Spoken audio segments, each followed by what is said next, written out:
Hi, this is our infant crying group behavior change project. This is a replication of a 2017 study completed by Kathryn Glodowski and Rachel Thompson called Do Distracting Activities Increase a Tolerance for an Infant Cry? The presenters and participants for this study are Wissam, Madeline, Amanda, Beth, and I am Tina. Now we will talk about our objectives.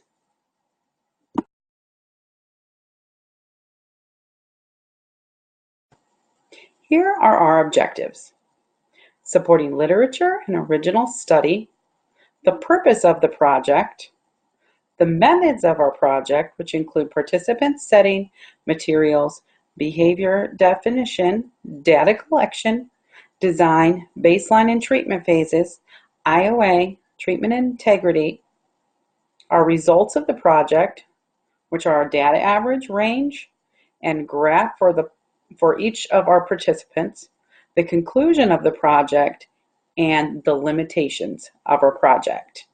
And now I'm going to turn it over to Amanda, who is going to discuss the original study.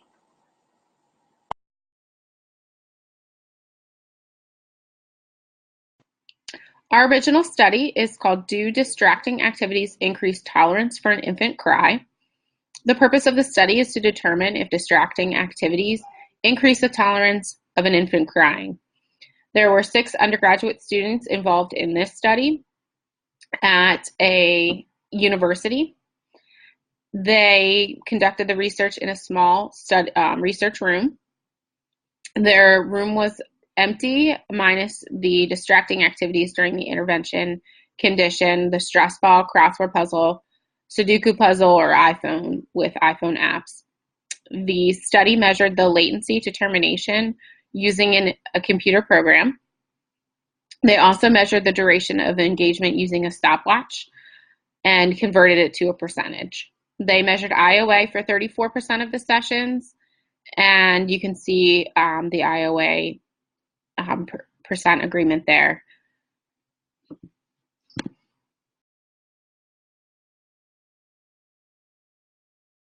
The procedures for the original study: the design is multi-element or alternating treatment design with a no activities condition conducted first as a screening. Once the participants were approved and met the exclusionary criteria or inclusionary criteria, 3 to 6 sessions were then conducted per day, depending on the student availability. The sessions began after the researcher gave the introductory prompt and told the participant what to do. Then the researcher left and the participant would press the start button. Then they would tolerate the sound of the baby crying as long as they could. Then when they couldn't tolerate the cry any longer, they could press the button on the computer to stop the recording. All sessions were 10 minutes in length, regardless if the participant stopped the recording at, say, 1 minute and 30 seconds into the 10-minute duration. This is to control for the escape of the session contingency, just to ensure that everybody was meeting the same criteria, and pressing the button sooner meant that you could get out of the room sooner. So that's how the researchers controlled for that.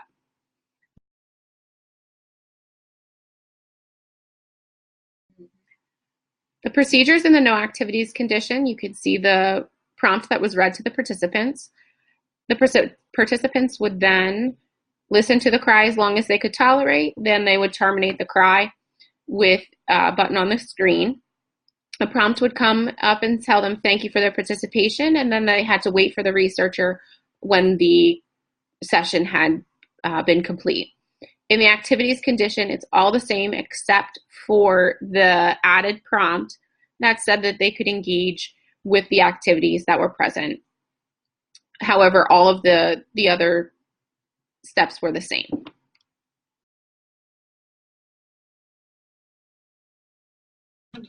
The results from the original study were that half of the participants tolerated the cry for a longer duration when the distracting activities were available, and they had high levels of engagement with those materials provided to them. The other half of the participants tolerated the cry for similar durations in both the with activities and without activities conditions, and they had varying levels, meaning they did not use them consistently throughout. This means that the functional properties of distracting activities were unclear to the researchers. They also found that there was a relatively small increase in the latency of the termination of the cry due to the use of distracting activities based on their findings in the study. Next, Beth is going to talk about our literature review.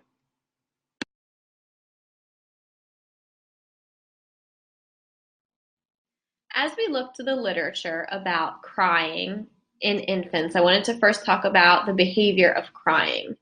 Crying is part of the normal development of a baby, and crying can be used to communicate hunger, the manifestation of discomfort or pain, or the baby's need for the caregiver to come closer for emotional comfort and safety. The pattern of crying behavior in infants can begin as early as 3 weeks of age, then peak in duration at 2 months of age, and finally return to normal amounts of crying between 3 and 4 months of age. Excessive crying has been defined by Wessel et al. As the rule of threes. So in order to meet the definition of excessive crying, the crying must occur for more than 3 hours per day, for more than 3 days per week, and for more than 3 weeks. And it is estimated that 16 to 29% of infants engaged in excessive or inconsolable crying.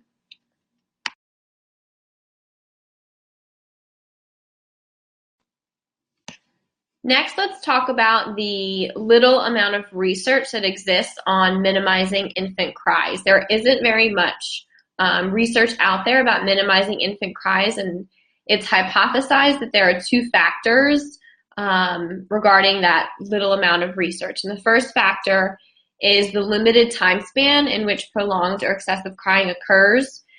Because babies typically outgrow their excessive crying within the first couple of months, it sometimes seems unnecessary to attend to and ameliorate that problem. And the second reason is the developmental appropriateness and normalcy of the crying behavior, which some argue shouldn't be disrupted. And families are often told after physiologic causes for the infant's distress have been ruled out, the only solution is to wait until the infant is 3 or 4 months old, in which the excessive inconsolable crying will typically diminish.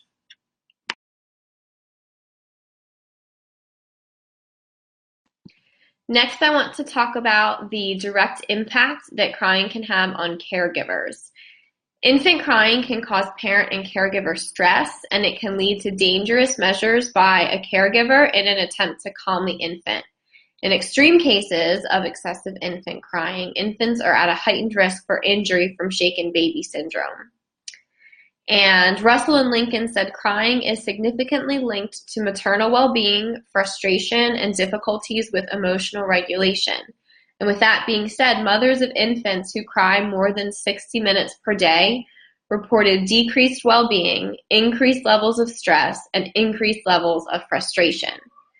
Deficits in those areas of emotional regulation can be a risk factor for making poorly considered caregiving responses, as the accumulation of frustration, exhaustion, anger, loneliness, and desperation build in the course of days or weeks in inconsolable crying. Furthermore, infant crying is the only child-specific variable that has been linked consistently to the cycle of escalation that leads to inflicted injury.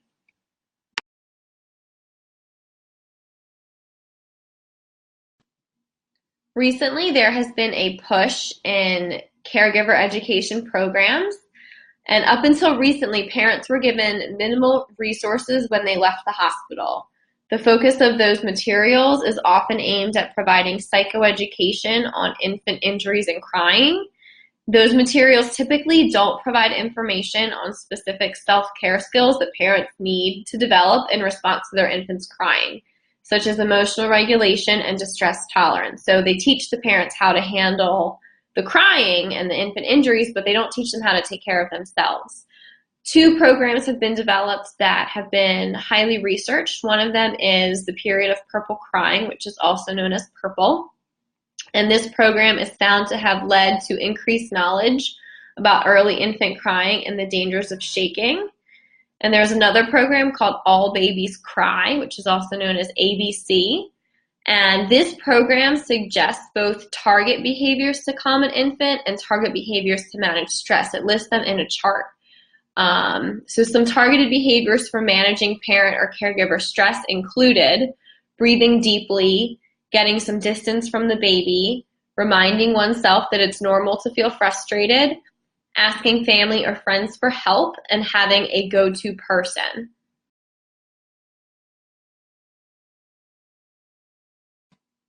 Even with the recent parent programs that have been developed, some of the strategies that they suggest to manage stress aren't always plausible. Parents or caregivers may not be able to ask friends, family, or a go-to person to help give them a break, and they may have to just kind of tough it out on their own.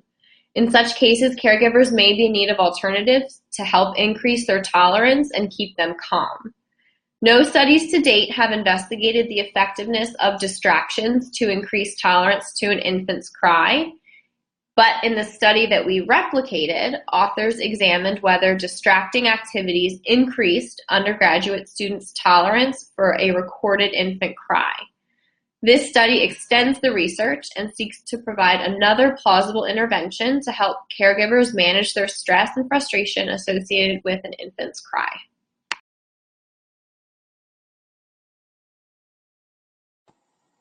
The participants for this replication study included 4 female graduate students, Amanda, Beth, Madeline, and myself, and 1 male graduate student, Wissam.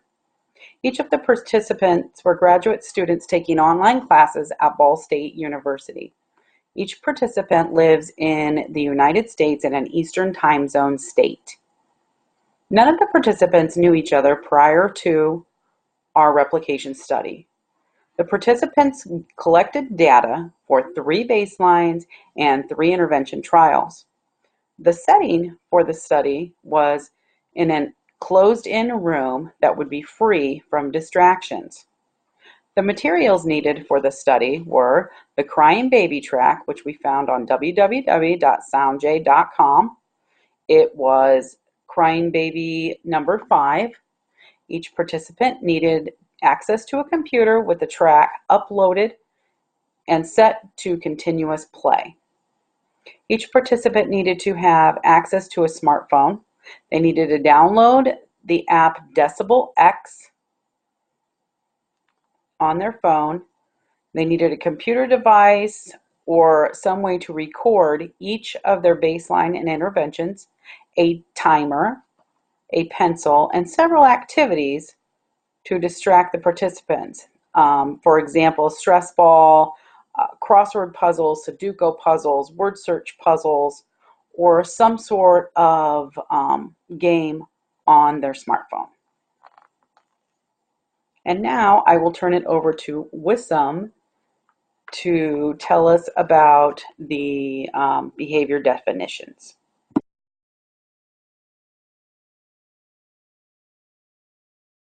So for our methods, our behavior definitions, we're using a smartphone is defined as contact with one hand and the smartphone while looking at the smartphone. Tolerating baby crying is defined as abstaining from terminating the crying recording, including closing the computer, muting the recording, and turning down the volume. This does not include covering ears or moving your location. Using a stress ball is defined as contact with one hand and the ball. Using puzzles is defined as holding a pencil in one hand and looking at the crossword puzzle or Sudoku puzzle.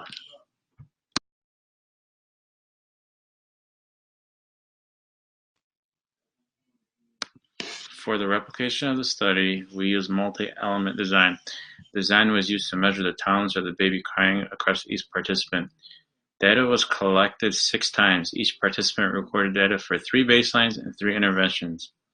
The participants listened to a baby crying at 80 decibels while video recording themselves. When the participant decided to stop the session due to not tolerating the baby crying anymore, they stopped the recording. A timer was set for 10 minutes to see how long each participant would last the baby crying. A timer was also used to record latency from start to finish of the video.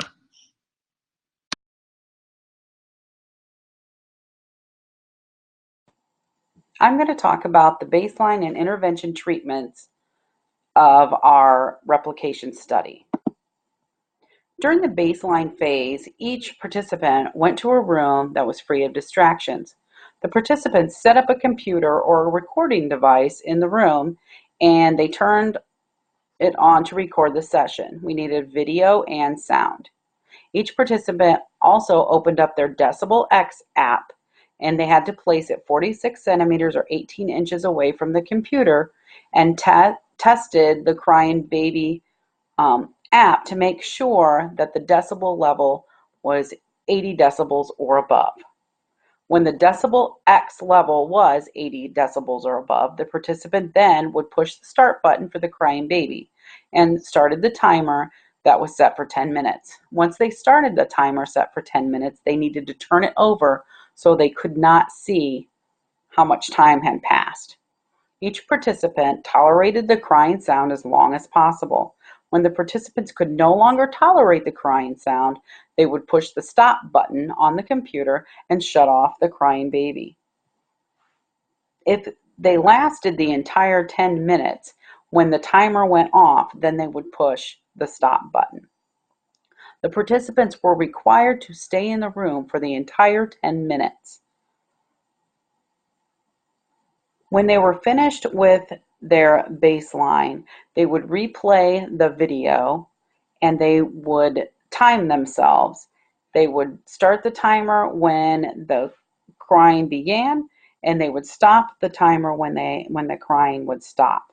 And each participant would record how long they were able to tolerate the crying baby sound. Each participant completed 3 baseline sessions, alternating with the intervention sessions that followed the same procedure as above. During the intervention phase, and each participant followed the same guidelines as the baseline, but in the intervention phase, they were also able to have access to activities that they may complete and participate in while listening to the crying baby sound. They would push the shut-off button when they could no longer tolerate the crying baby. If the participant lasted the entire 10 minutes, they would push the shut-off button when the timer would go off. When the participants finished with each intervention, they must watch the video, just like they did in the baselines, and start a timer when the crying starts and stop the timer when the crying stopped. And each participant would complete 3 interventions. When they stopped the timer, they would record the time that they tolerated the crying baby on their data sheet. And now I will turn it over to Madeline, who is going to talk about our IOAs.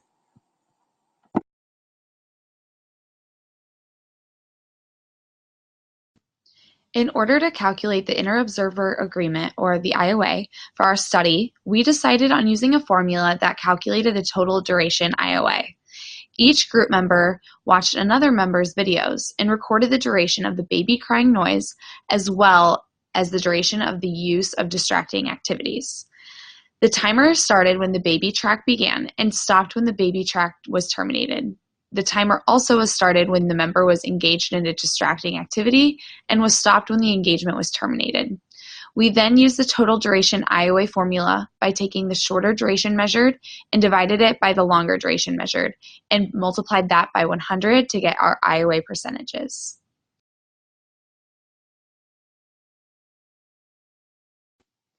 Here you can find a table that displays the percentages of our Inter-Observer Agreements.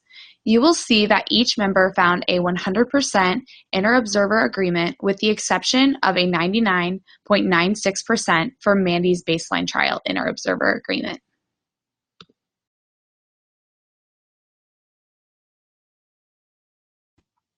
In order to ensure that treatment integrity was met for each trial throughout the study, treatment integrity checklists were made for the group members to follow. These checklists followed a similar format to a task analysis, and 2 checklists were made. One checklist detailed how to download the materials that were necessary throughout the study. For example, this checklist explained how to download the baby crying track, how to build the playlist with the track, as well as how to loop the playlist. It also included how to download the app and etc. Another checklist was made to ensure that treatment integrity was met through each baseline and intervention trial. For example, this checklist detailed what decibel the baby crying track should be played at, which distracting activities should be available, as well as the order to start the timer, the video, and the baby crying track throughout each trial. Having these checklists made sure that each member conducted the study with integrity, even while in different states.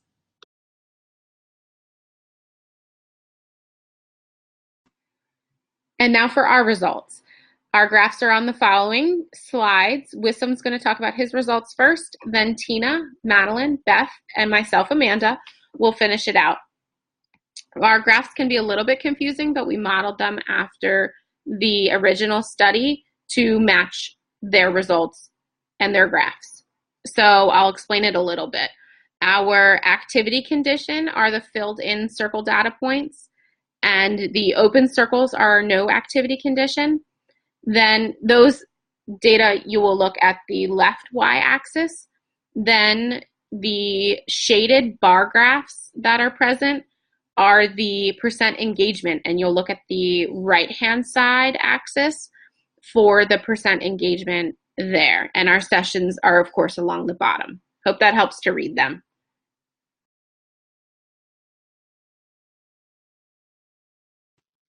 So here are the results from my baseline and intervention phases, as well as the percentage of engagement during distracting activities. During the baseline phase, I tolerated the infant crying for about 2.8 minutes. During the intervention phase, I tolerated the infant crying recording for 6.17 minutes. This was an average increase of 120%. I engaged with distracting activities for 100% with all 3 interventions. Now on to Tina's results.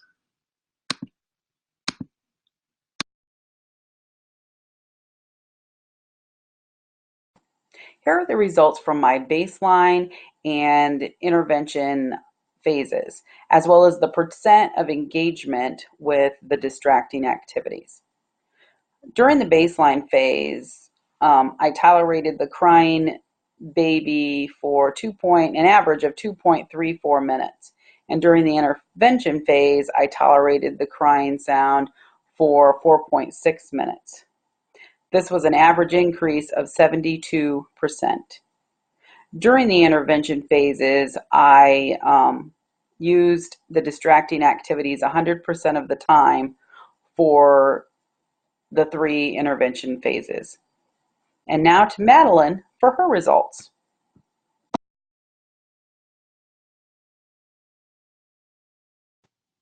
Here are the results from my baseline and intervention phases, as well as my percent engagement with distracting activities. During the baseline phase, I tolerated the infant crying recording for an average of 2.27 minutes. During the intervention phase, I tolerated the infant crying recording for an average of 7.58 minutes. This is an average increase of 234%. I engaged with the distracting activities for 100% of all of my intervention sessions. Now on to Beth for her results.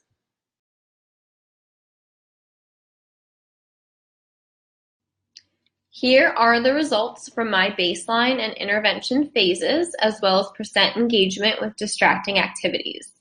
During the baseline phase, I tolerated the infant crying recording for an average of 5.06 minutes. During the intervention phase, I tolerated the infant cry recording for an average of 9.37 minutes. You can see that that's a pretty decent increase. This is an average increase of 85%. I engaged with the distracting activities for 100% of each of my 3 sessions. Now to Amanda for her results.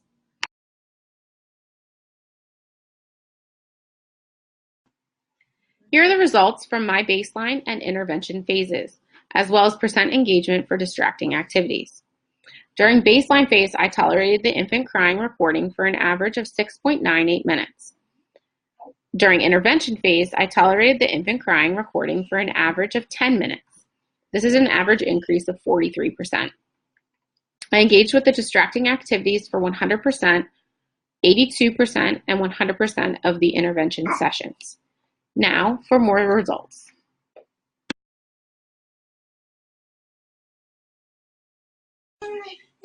Here are our results for our replication project. Wissam's average in baseline was 2.8 minutes. His range was 2 to 4.2 minutes. In the intervention phase, Wissam's average was 6.17 minutes. His range was 5.5 to 7 minutes. He increased in the intervention phase. Tina's average in baseline was 2.34 with an average of 1.45 to 2.84 minutes. She increased during her intervention phase to an average of 4.3 minutes, and her range was 3.66 to 4.62 minutes. Madeline's average during baseline was 2.27 minutes. Her average was 1.5 to 3 minutes. She increased to 7.58 minutes and with a range of 7 to 8.25 minutes. Beth's average was 5.06 minutes in baseline, and her range was 4.83 to 5.33 minutes in baseline, and her average she increased in intervention phase to 9.37 minutes and a range of 8.12 to 10 in intervention. Amanda in baseline had 6.98 as an average duration with a range of 5.29 to 8.25 minutes. And in intervention phase, she had an average and a range of 10 minutes in her intervention phase.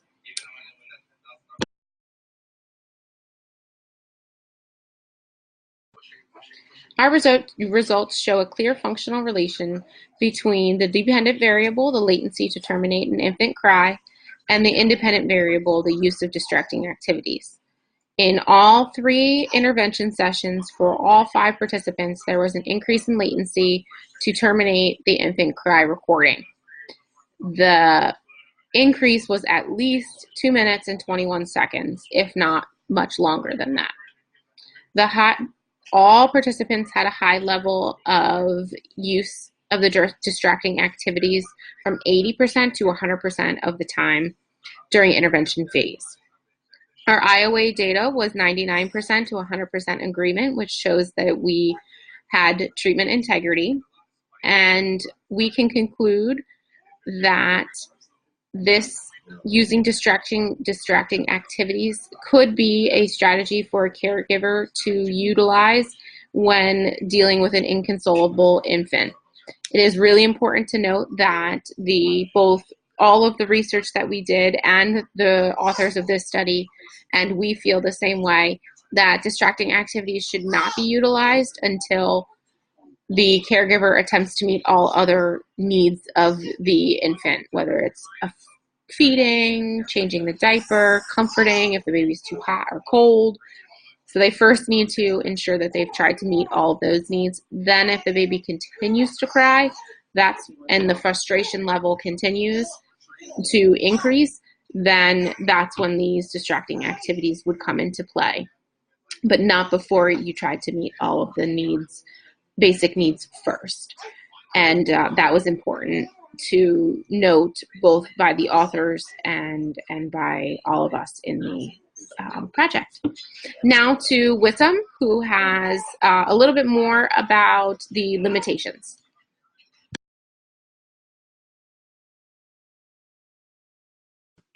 Limitations.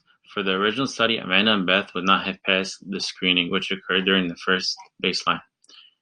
Their sessions were terminated within the first 5 minutes. Small sample size and participants. With a small sample size, it reduces the power of the study. When having a small sample size, it increases the margin of error. The participants in the study were not very diverse. Most worked in the same setting, which can also affect the results of the study. Real parent situations. A limitation can also be a real-life parent would likely be exhausted and could also be up with a crying baby at any hour of the day or night. Both studies were not related to real-life babies. Timer and phone situation. Participants ran into a problem when they were not able to use their phone due to not having a timer.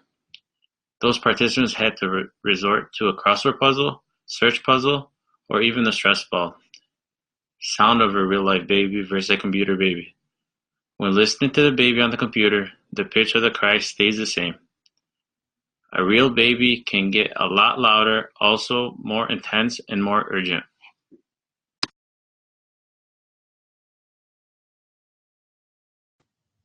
Here you can find the references for the sources that we use throughout our study.